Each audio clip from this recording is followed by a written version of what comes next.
Hi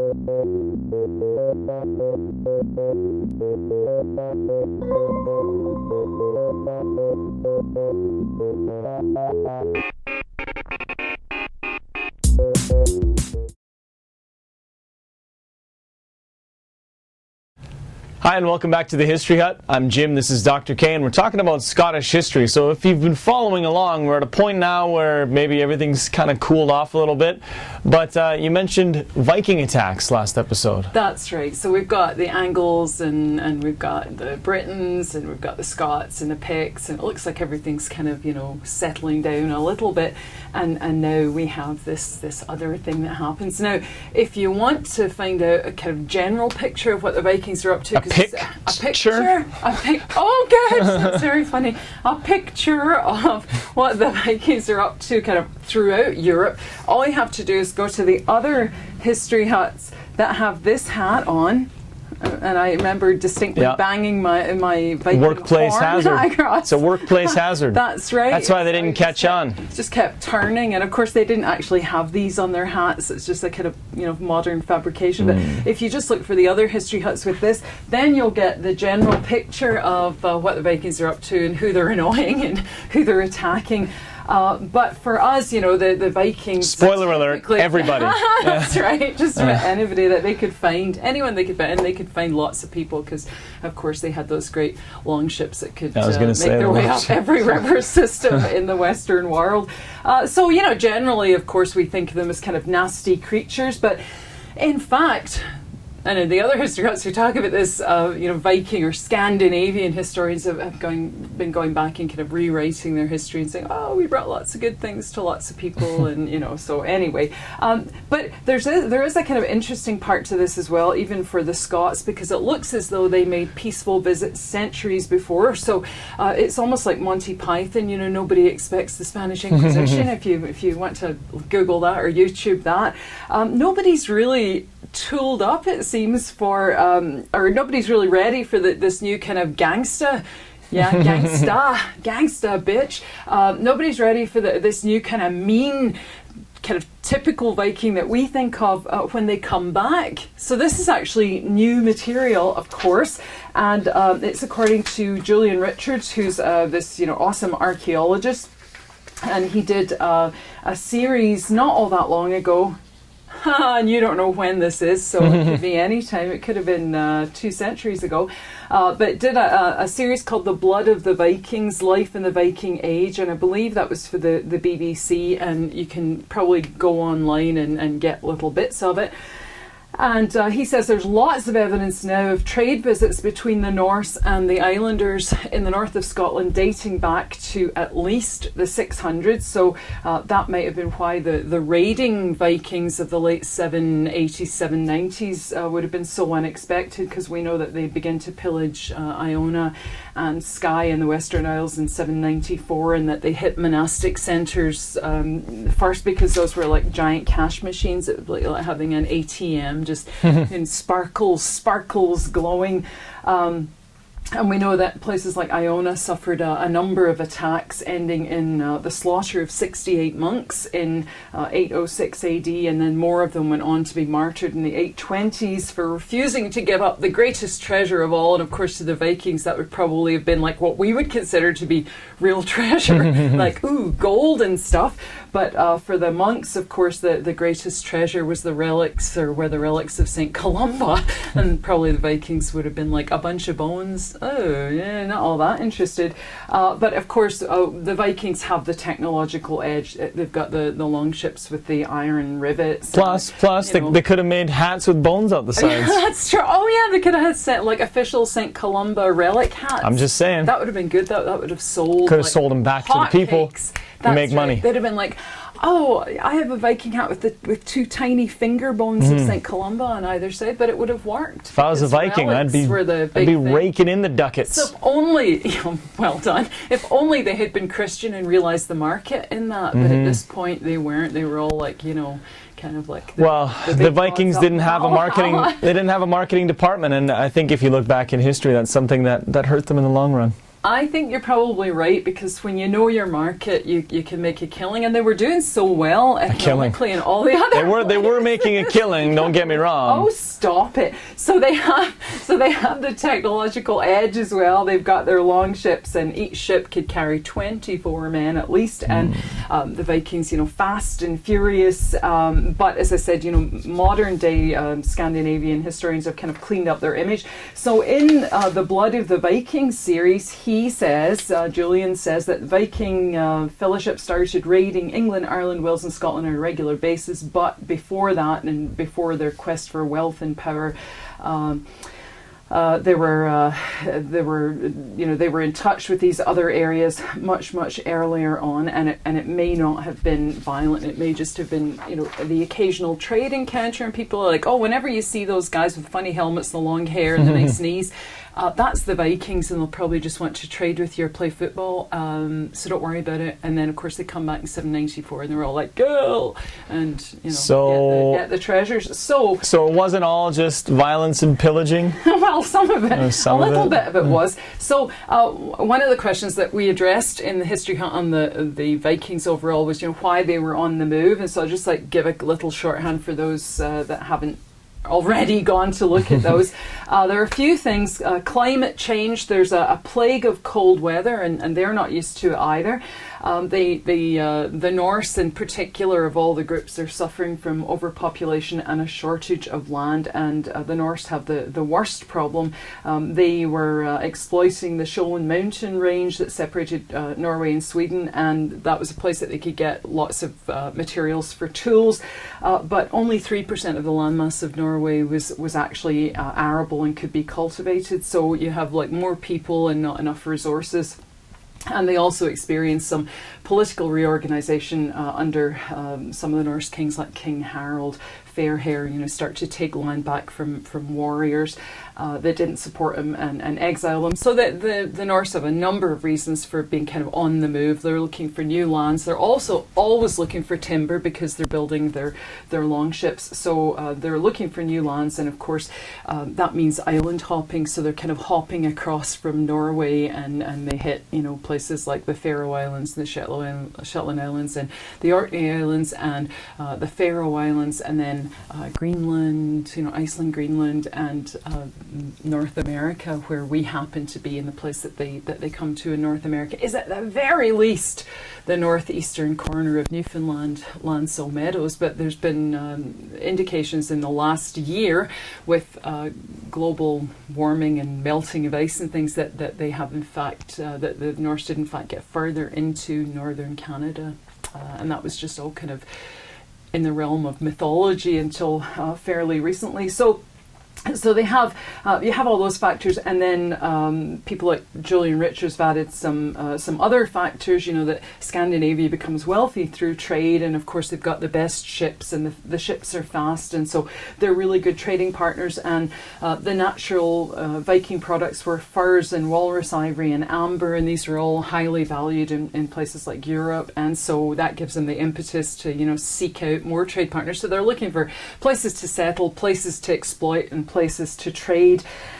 And, so it's a bit more than just conquest, although the initial raids are violent. Then they're followed by, it doesn't look like such a bad place. Maybe I'll settle here. So yes, it's not all just violence and pillaging. You get the kind of first stage for the Scots anyway. The first stage is the 780s to 850, and the people that are on the move into these northern Scottish regions and the Isles are from Hordaland. That's a kind of barren part of Norway. And you start to see the relocation of complete families. So it's not just a bunch of berserkers out for a good time, kind of prancing through the north of Scotland. So they're preceded by and sometimes followed by looters or kind of piratical raids, the Viks, the Vikings. And as I said a minute ago, one of their first moves is to not only find new places, but to pillage places that have got a population in them. And so it's kind of Iona and Skye, and the monastic centres get hit in the 790s. And then you start to see see them quite quickly settling down. So you start to see people staying behind after 800 AD, especially in the Northern Isles and on the northern tip of the northeast coast of Scotland, at places like Caithness. And then from about 860 on, you start to see the second stage, which is the Great Period of Settlement. So initially, yes, looting, frightening people, and then you get this period of settlement under Harold Fairhair, the 860s to the 930s. And one of the things that he did was he sent his own men to kind of settle some of these northern areas. So that they have great names, of course. So the guy that he sends initially is called Kettle Flatnose. So Kettle Flatnose becomes king of the Hebrides, and also in the south of Scotland, in the area of Galloway, you have the Norse settling and intermarrying with local women, and so you get a whole new kind of group of people, the Métis of Scotland, Norse and Indigenous. And so in Orkney, you get great people, great rulers like Sigurd the Mighty, who ruled, followed by Pete Einar, and Pete Einar, his line continued to rule until the late 13th century. So they're there for, they've control for an extended period of time. And in the late 13th century, his daughter, or one of the daughters, took part of the territory as her dowry to the Earl of Angus, and so you start to see the intermarriage of the Scots royal lines, or the Scots nobility, and this group up in Orkney. Later on, Malcolm II, who's we'll be talking about 1005 to about 1034, he married his daughter to Sigurd the Stout, and their son was called Thorfinn. And Thorfinn, or Thorfinn the Mighty, held Orkney, Shetland, and the Hebrides as a vassal of Norway, and then he also held Caithness and Sutherland or through the Scots. So he has kind of two rulers that he has to deal with. So the Norse kings and the Scots kings, and his widow, or his daughter, because it's really difficult to tell. I think her name is Ingeborg. She married the Scots king Malcolm Canmore, who we're going to talk about, starts the Canmore dynasty. So in that kind of way, it moves from piratical raids and just kind of hit and run, crash into places, to settlement, and then the Norse elite marrying into the Scots elite, and all those kind of diplomatic ties. Those diplomatic links make for land ties as well. So over time, the Vikings are still in control really until the 1400s, until some of the later treaties with Scottish kings. So they kind of control that whole northern area, and then the top part of the Western Isles as well. Okay, so what's the impact then of the Vikings? You can argue that the Vikings have a great impact on the development of Scottish politics, because in one sense they seem to, over time, deal mainly with the Scots on the west coast, and they don't have a lot to do with the Picts, and so they kind of start allying with the Scots. And then they help the Scots kind of take down the Picts by attacking on this side, while the Scots are attacking here, and the Picts get kind of crunched in the middle. So maybe not at first, but later on the Viking support is given. When it's given to the Scots through staged attacks by sea on the Picts, and that really sets the scene for unification. So there's a new debate at the moment over the relationship between the Picts and the Norse, because all the kind of traditional history tells us it's all like Scots, Norse, Scots, Norse, Scots, Norse, and the Picts are just kind of the victims of all of that.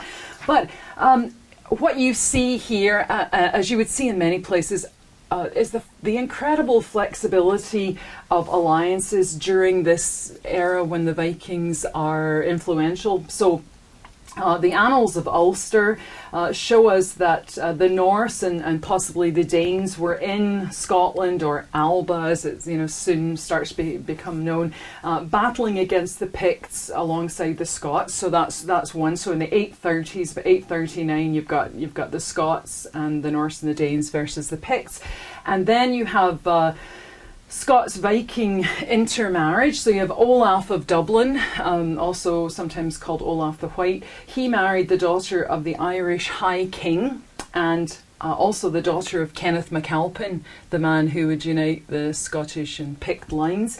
And so the argument is that you get this kind of formal diplomatic alliance between the Scots, and that's fine. So that's the one that we traditionally think of. But there are also times when the alliances completely shift.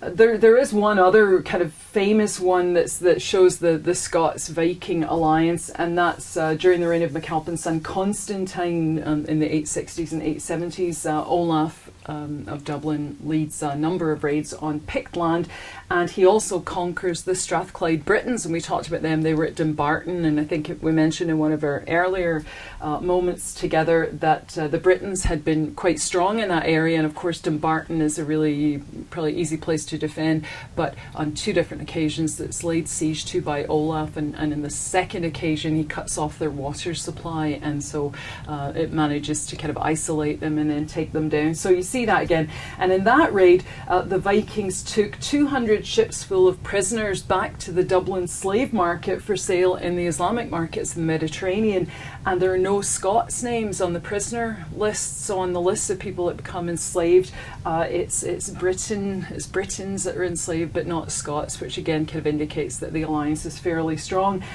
But you know, there's also a new mix of people, this kind of Scots-Viking mix, and one of the things that I think would be really interesting to look into is there's this intermixing of people who left Scotland after 870 under the leadership of the widow Aud, A-U-D, the widow Aud, and she was the widow of Olaf of Dublin. And these people went with her to Iceland, so they settled in Iceland. So you've got like this Scottish genetic legacy in Iceland. So you know we can like totally take over Iceland. Once there's Scottish independence, we'll claim Iceland as well. And these people were called the Galgaels, and their language was a new language, a mix of Norse and Gaelic. So you know that's kind of interesting too. But you have also, as I said, this flexible alliances. So there's a revived power of the Irish kings, and it sees the expulsion of the Norse from Ireland in 902 AD. And then you see the Danes attacking the north of Scotland, and that's about a year or two later. And they find that this whole area is really well defended, so they can't actually do anything against the Picts. So and they're of course busy as well setting up in the north of England, or Angleland, you know, so there's a kind of like Danish thing there. And then in the 920s, you have the Scots King Constantine II signing a defensive treaty with the English King Edward the Elder against the Norse. So now you've got the Scots and the English against the Norse as well. So it's just kind of all just depended on the kind of context, you know, what's in our best interest. And then you know, it's still a moving feast, and in the 930s there's a Scots-Norse coalition against the English, so you just couldn't trust anybody. We were like BFF, are we best friends for life? And you're like, yeah, sure we are, and then a day later you're off doing a sports hut with somebody else and just leaving me alone. So Athelstan of England came raiding north into Caithness. The English are defeated by this Norse-Scots coalition, and then also in the early 10th century you have the kind of formation, the standardization, formalization of what was called the earldom of Orkney. So you got, you know, King Harold of Norway personally leading an expedition to the Northern Isles, capturing them, and then giving them to you know, a variety of different people to kind of get rid of the piratical boys. And it was like, all you berserkers go home and establish some order. And then once it was all kind of cleaned up, it's given to Sigurd the Mighty, and the other northern lands are handed into the care of stewards, or, you know, kind of great leaders called mormayers, and Macbeth is a mormayer, or a steward in the north. So you have then the Orkney Norse, and under Eric Bloodaxe they attacked the north of England. So now you've got like the Norse, the Picts, the Scots, the Danes, the English, people coming from Orkney to attack the north of England. They're like, where are these people from? I've never heard of them before. But they failed in their bid to capture York. So you have like this kind of movable thing where decisions are just made based on based on the kind of current needs. So that's part of the impact of the Vikings, but there's also this Viking influence and legacy that you're kind of asking about. So one of the interesting things is when we talked about the Romans, we said that the Romans and that kind of big firewall kind of isolated Scotland, so it kind of shuts it off. And the Viking legacy does exactly the opposite, because now you've got the Viking world extending from Viking lands all the way across Scotland, those northern islands down past Dublin. So all of that becomes part of the Viking world. So instead of isolating Scotland, it brings Scotland into an already existing and expanding and quite extensive trade network. And the Scots become part of the finding of the New World. They become part of Karlsefni's expedition to Vinland. So we may have, in fact, been in Newfoundland before I visited it. Just a very long time ago. So certainly to Labrador and perhaps to Lansell Meadows. And Orkney becomes a kind of crossroad for the Atlantic trade. So it becomes a really important place, although we would think of Orkney as kind of up at the north of Scotland and isolated now. Is actually really important. There's an argument that the Norse influence helps to raise the status of women in Scotland, because now you see women buried with grave goods in the same way that men are buried with grave goods, so they become kind of more important. You get to be buried with your Tupperware and stuff. It changes landholding systems as well, so over time you get a change in landholding system. Instead of having the feudal system, which we'll see introduced in the south, the Viking or Scandinavian belief was that a man should be able to own all the land that he could work. So kind of freeholding of land. So that's interesting. And of course, through the Danes, you get the concept of courts and 12-men juries, a trial by a jury of your peers. So that, kind of all gradual. The Norse hold on to the Western Isles until 1266. And they hold Orkney and the Shetlands until the late 1400s, like 1469, I think. And as I said, the Widowad takes settlers to Iceland as well. So we're all over the place, just along with the Vikings. And of course, they give everybody things like the days of the week. Right, Woden's Day, Thursday, and Friday's Day. I guess you already knew that. And they give their name to many islands, like Colonsay and Oronsay and Uist, and we use the word Firth for like the Firth of Forth, and that's a derivation of fjord, so they're fjord, which sounds cooler. Town names like Ullapool, the Pool of Ull, a Norse god, so you got lots and lots of those. You get great nicknames as well. You get like Thorison Nosebag. Remember if Nosebag was your name? You'd be like, oh yeah. Thorfinn Skull Splitter, which is a good one. Einar Buttered Bread, which is like particularly bizarre, and things like Magnus Bernies, of course. And I was just saying that on CBC, there's a guy that talks about different kinds of really cool beer to get every second. I think he's Radioactive's cool beer guy every second Friday, and he was on once and he was talking about the Viking legacy in Scotland. And he was talking about pale ales, and he said that the first pale ale, I don't know how he knows this, but the first pale ale was brewed in Scotland in 43 AD. Yeah, with the military. And then he was talking about the Viking legacy up north, and he said that two of the best northern beers are one called the Kilt Lifter, and the other one's called the Orkney Skull Splitter, which is probably the same as those nicknames. So you get that kind of legacy, and you can see it in place names, and it's really cool. You also get that many of the Vikings settle in Scotland, and they accept Christianity around the first millennium, now that we've had our next one. And so Iceland also gets a parliament and becomes Christian. When you go through the airport in Reykjavik, it has a whole big thing on the on the wall panels about when the Vikings accepted Christianity. And archaeologists tell us that there was no violent takeover in Scotland, that it's actually a lot more peaceful than we would have thought, except for maybe that initial thing.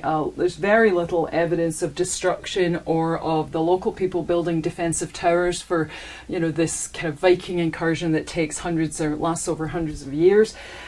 And again, Viking graves show an equal number of women and men, so that's interesting too. It kind of ties into that, them bringing their families with them as well, and that women's graves have lots of good stuff in them, just like the men. So, and of course they create the earldom of Orkney, and that later makes connections to the Scottish kingship. And the negative part, of course, is that you do see the Picts kind of disappear, but it's not like an ethnic cleansing or they're all killed. It seems to be more of a kind of cultural assimilation and blend, although it also seems that that there was some action against them between the Scots and the Norse. So just, as a kind of reminder of some of those connections, you get people like Sigurd the Stout, and that he's in the late 980s. So he was allied with Malcolm II, the Scottish king, and his mother was the daughter of the High King of Ireland, so Sigurd the Stout. Thorfinn the Mighty that I mentioned, his second wife was a Scottish princess, and his son by her, another Thorfinn, was brought up at the Scots court of Malcolm II, and later took over kind of the rule of Caithness and Orkney. And when Macbeth became king in 1040 AD, one of the people that he had to really push back against was this guy Thorfinn, because he had power in the north. He had Shetland, Orkney, the Isle of Man, and he was a Norse subject for Orkney and a Scots subject for Caithness. Malcolm III, or Malcolm Canmore, took as his first wife Ingeborg, and as I said before, we don't know if that's Thorfinn's daughter or his widow, but somebody from his family. And that guy Thorfinn that I was talking about, Thorfinn was involved in European politics, and he actually went on what we would call in the modern period, or the 18th century, we would call the Grand Tour. So went through Europe in 1050, and Macbeth was also doing this, and they made sure not to run into each other because there was no love lost between them. Thorfinn also set up the first bishopric in the north and the first church in Orkney, and he gave his son a Christian name. I think he called him Paul. So lots and lots of interconnections. And then there's this really cool book by Brian Sykes, who's also written one about mitochondrial DNA and the Seven Eves, but he has a book called Scots, Vikings and Celts. It's a book about the genetic legacy in Scotland, and I must admit I haven't read all of it, I just read the Scottish part.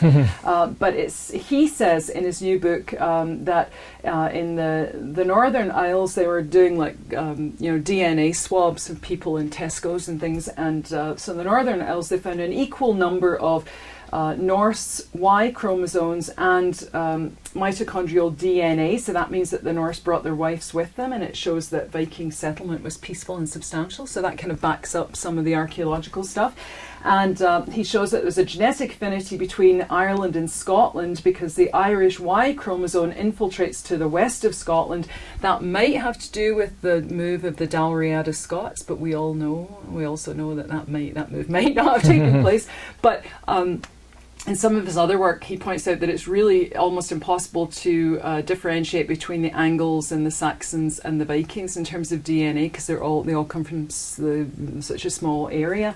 But the interesting thing is that he says in Pictland, so in the Pict territory, there's a very low level of Viking ancestry amongst the men, 2%. So 2% of people in modern Scotland that would have been in that area referred to as Pictland, 2% of them have Viking genes, so no intermarriage there, right? So that would support this idea of the Scots and the Norse. On the west coast, the Western Isles and the Hebrides, where you'd expect lots because of the raids, Caithness, you have 15% Norse DNA, both male and female, and in the Western Isles there's more male Vikings documented, the Y chromosome, 22%. And when you get down to the Dalriada area of Argyll, it's down to about 7%, but still that's substantial. And then they also looked at Iceland. Remember, Iceland settled by the widow Odd and some Scots, and there's very little, or there was in the past, very little in-migration. And they have a population of about 250,000 now. And so the maternal DNA is 1/3 Norse and 2/3 Scots-Irish, because they can't differentiate the Scots-Irish. So we could just say Scots, but 1/3 Norse. So that lends credence to the widow Odd taking the Scots with her, right? Yeah, of course it does. And then for Y chromosome, for the male one, 2/3 Norse and 1/3 Scots. So it's like, I thought that was kind of cool. And in Scotland overall, the genetic legacy is still 65% Pict. So here we've got the Picts being kind of wiped out in most of the history books, but still in the modern period. But not in the history hut. That's right, not in the history hut and not inside your body. So 65% Pict and 35% Viking, and that's from a 2006 study using Y chromosomes and testing people with swabs in supermarkets. So, so it looks as though in Argyll, which is supposed to be the Scots area, remember, if they in fact came over from Ireland, but we also think in the history hut that they were just indigenous people who were separated by geography and their language changed. So in Argyll and Pictland, the maternal gene pool is strong at 40%, so it's still Pict even in that Scots area. So the Pict descendants are still in force in Scotland. So that is like really interesting. I never thought I'd be interested in scientific stuff, but by God, that is interesting. So that's all part of looking at the legacy of the Vikings. So you've got this kind of internal genetic legacy, and then you can actually pin it on different parts of the country, and it fits in with what we know from the historic record. Well, it certainly paints a pretty picture. Oh, and look, and I forgot right to the last minute to put my Scottish Viking hat on. Yeah, is that pretty? Although historical finds have since determined that they didn't wear tartan hats with red horns. Not all of them had red hair. And not all of them were gingers. Nor were they all girls, but Nor were they all girls. But still, I got this in Scotland, so it makes it legit. That makes it legit. Well, on that note, I don't know what the part of this hat is, but this is the northern legacy that we'd all look like this. After all that serious stuff, this is the legacy of the Vikings in Scotland. Daft hats with ginger braids. And don't annoy me or I'll hurt you with my sword. Yes, we have many props down here in the history. We have swords as well. Not sure if it's from the Viking period. No, it's not. It's from a later period, but we'll just use it now anyway. I've only got one, so you can't fight back. You'll have to get a dagger or something. Yeah, well, we'll work on that for the next time we discuss the Vikings. Excellent. But that wraps up our discussion on the Vikings in Scotland for now. Join us again next time for more History Hut. Yes, bye.